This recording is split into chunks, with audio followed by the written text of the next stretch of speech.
Bonjour à tous, c'est Edjohan. Aujourd'hui, on se retrouve pour parler du Grand Prix de Formule 1 d'Arabie Saoudite avec à la fin la victoire de Sergio Pérez. Et avant de vous parler justement de la course en détail, je vous laisse découvrir le classement.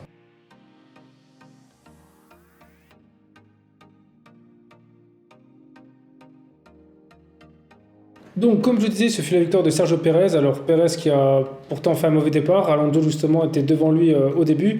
Mais il a réussi, on va dire, assez rapidement à se défaire d'Alonso. Et puis après, il s'est envolé. Voilà, il n'y a pas eu photo. Alors, même si c'est vrai qu'il a une voiture de sécurité à un moment qui a rapproché un peu tout le monde. Mais là, la Red Bull était au-dessus. Voilà, ensuite, Verstappen n'a pas pu le rattraper. Mais c'est sûrement parce que, justement, Red Bull avait un peu peur de la faiblesse de la Red Bull. Donc, à mon avis, ils ont demandé à Verstappen de relâché un peu, mais sinon, justement, voilà, Pérez a dominé totalement. C'était vraiment une course facile pour lui. En tout cas, plutôt les Red Bull, hein, parce que quand on voit Verstappen qui part 15e et qu'à la fin il finit 2e, voilà, c'était la course là, les Red Bull ils l'ont complètement dominé. Je sens que cette saison, honnêtement, elle va pas être intéressante parce que c'est un peu comme il s'est passé à Bahreïn. Les Red Bulls ont vraiment trop d'avance sur les autres. Et en plus, ce qui est intéressant, c'est qu'on va dire en début de course, Alonso, il tenait à peu près Pérez. C'est vrai que pendant un long moment, on va dire jusqu'à peu près la voiture de sécurité, il était là. Et après, je sais pas ce qui s'est passé. Mais ils sont filés. Je sais pas si par exemple, c'est peut-être les pneus, il y a peut-être, je crois qu'ils ont, quand ils sont passés peut-être en pneus durs, peut-être que la Aston Martin marche moins bien. Mais en tout cas, les Red Bull, voilà, sur les longs runs, c'est les plus rapides. Et c'est les plus rapides en qualif. Donc je vois pas comment on peut aller chercher. Et cette saison, à mon avis, elle va être longue parce que Aston Martin, je pense pas quand même qu'ils ont les moyens, en tout cas techniques, pour améliorer la voiture pour justement dépasser les Red Bull. Et puis les autres sont vraiment trop largués, hein, c'est pas possible. Donc voilà, c'est encore un doublé Red Bull. Alors j'espère que ça va être pas à chaque course parce que là, la saison elle va être longue sinon. Donc ensuite, en troisième position, c'est Alonso. Alors là aussi, c'est pareil, en fait, c'est le même podium que la course dernière, sauf que c'est inversé entre le premier et le deuxième. Donc voilà, Alonso qui a fait sa course. De toute façon, sa voiture, elle est meilleure que tous les autres, à part les Red Bull. Sinon, c'est vrai que quand on voit ce qu'ils mettent au Ferrari et au Mercedes, et ben là, Aston Martin, en copiant justement la Red Bull de l'année dernière, et ben, ils ont fait ce qu'il fallait. Après, bon, Alonso, c'est vrai qu'il a pris comme une pénalité qui était un peu sévère parce que c'est vrai qu'au départ, il était un peu décalé sur la gauche, si je dis pas de bêtises. Et ça, c'est quand même sévère parce que si encore il avait dépassé l'emplacement, bon, moi je veux bien, mais là, qu'il soit dépassé un petit peu, c'est un peu abusé. Surtout que la dernière course, c'est Ocon qui a pris la même pénalité. Donc je sais pas ce qu'il y a cette année, si les pilotes ont plus de mal à se placer, mais en tout cas, c'est un truc qui est comme assez rarement vu en F1 pour que ça arrive justement en toutes les courses. Donc ensuite, vu que toutes les voitures se suivent, ben, je vais parler par voiture parce qu'au final, ça sert à rien de parler de chaque pilote parce qu'au final, ils ont fait la même course parce que leurs coéquipiers. Donc ensuite, c'est 4 et 5, c'est les deux Mercedes. Donc j'ai cru justement qu'Hamilton, normalement, il allait pouvoir dépasser Russell parce qu'il avait des pneus différents, mais je pense qu'à mon avis, Mercedes n'ont pas voulu prendre de risques, ils ont voulu laisser les positions comme ça. Bon, je suis quand même content pour Hamilton qu'il a réussi à recoller à Russell parce que c'est vrai quand il y avait quand même une grosse différence entre lui et Russell pendant les qualifs.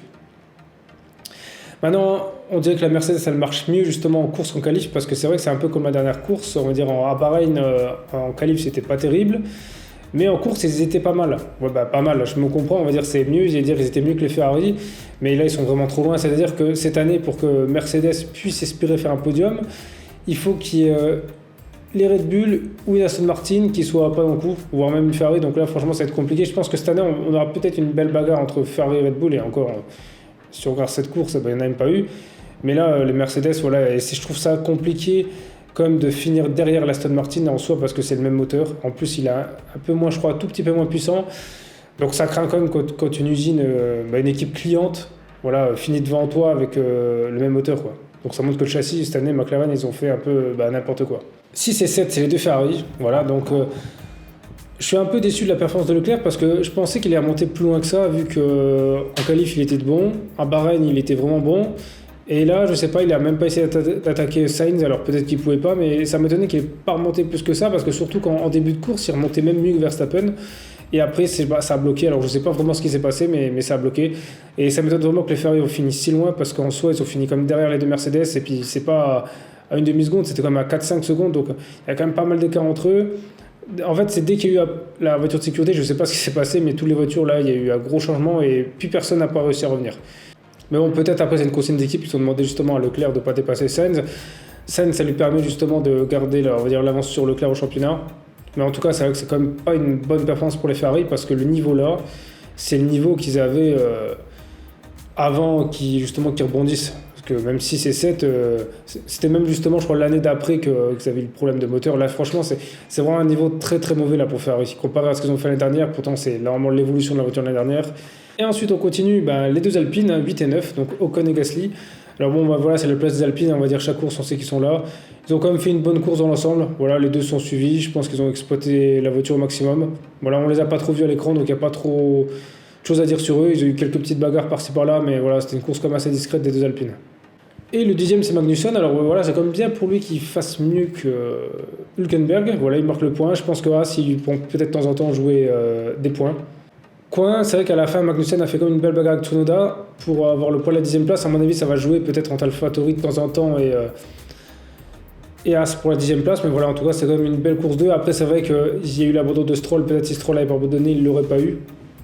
Donc voilà, alors cette course, honnêtement, elle n'était pas vraiment passionnante. En fait, elle était intéressante jusqu'à la voiture de sécurité. Après, il n'y a plus rien eu parce que quand les voitures y suivent de la même équipe et qu'il y a quand même 4-5 secondes d'écart entre tous, c'est que c'est pas intéressant, c'est que c'est la voiture qui fait tout. Malheureusement, là, ils peuvent rien faire. C'est que je pense que tu as beau mettre n'importe quel pilote dans la bagnole, là, c'est vraiment la voiture.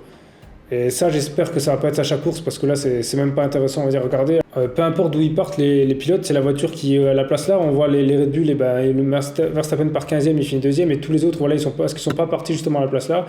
Et on voit bien qu'ils finissent l'un derrière l'autre. La grosse déception pour moi, c'est McLaren parce que alors Piastri, c'est vrai qu'il a peu de chance qu'il s'est fait rentrer dedans